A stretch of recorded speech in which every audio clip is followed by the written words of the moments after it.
Assalamualaikum warahmatullahi wabarakatuh. Dan cepat coba apa nazam malam ni sabah. Semoga berkenan duman.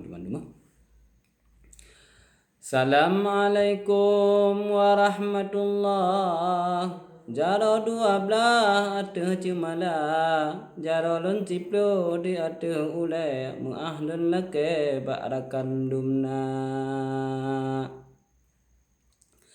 Karena salam Nabi keng sunat, jaro tamu mat tanda mulia warir anup lam rekam, mulia rakan mameh suara.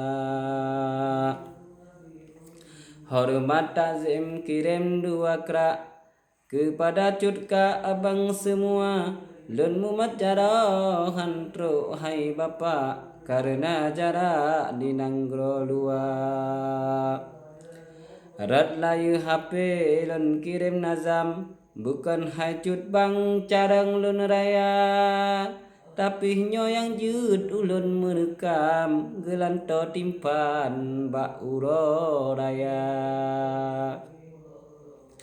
Budaya Aceh karab beh karam, sebab lantaran budaya luar. Budaya nanggro hanso lepaban, budaya kado petimang lu et dupa.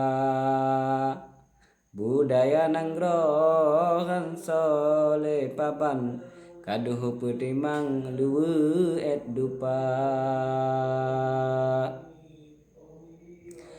Maka dilon hayun lam nazam, ngan lamtaran peturi bangsa. Lewat lam cae ulun merekam, gelanto pesan ke anak muda. Jadi anak muda, namu pom di nazam Aceh nampol bijak Aceh sayang dah.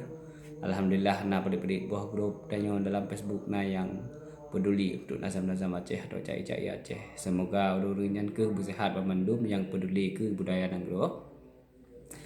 Budaya nanggro karab hanso paban, lawet nyorakan kala media.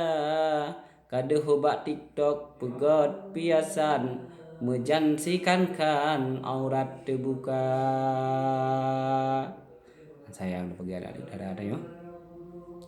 Hana limale binongan agam, terang-terangan di pubut dosa. Mezina tubuh pajuh yang haram, hana terbayang kepo yang esa. Kasep hai ado adun lun pesan, jina keh teman ilme nemita. Bek hana ilme di dalam badan, sayang erakan ruko tat gata.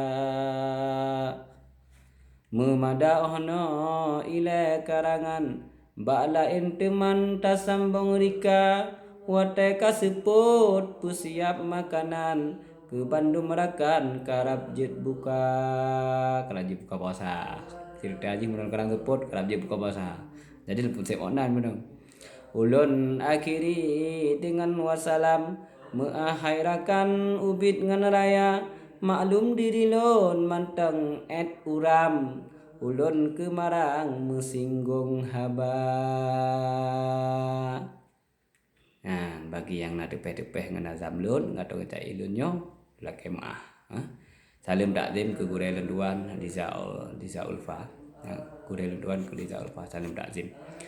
Aku sepono wallahu a'lam bishawab. Wabillahi taufiq hidayah. Wassalamualaikum warahmatullahi wabarakatuh.